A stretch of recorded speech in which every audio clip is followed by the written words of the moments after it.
Hi, this is Mike Heinum from Heinum Law in Harrisburg, Pennsylvania. And today I'd like to talk to you a little bit about some tips regarding employee discipline.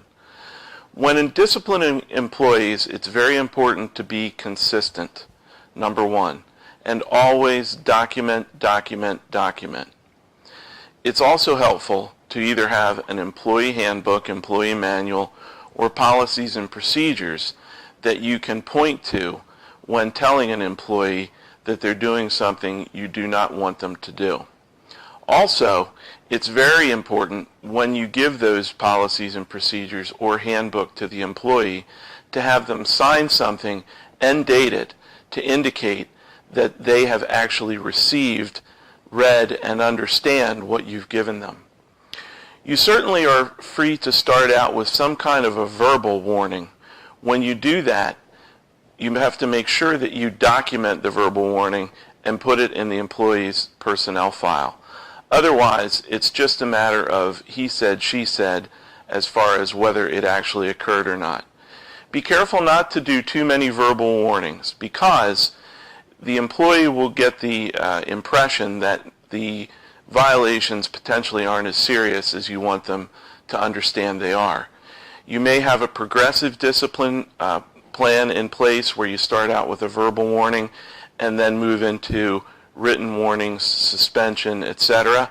But whatever you do, make sure that you start early and often putting the disciplines in writing.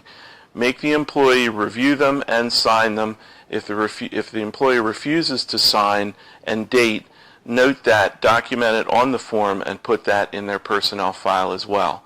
Make sure that you're clear in what you are putting down on the discipline form so that the employee understands precisely what it is they're doing wrong, why you don't want them to do it, and why it's adverse to the interests of the company.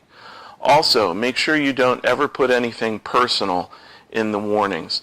Keep things strictly to the disciplinary policies that were violated, how they were violated, and why it's important that the employee improve their performance. The last thing you should do is make sure that you don't give too many warnings before either suspension or termination.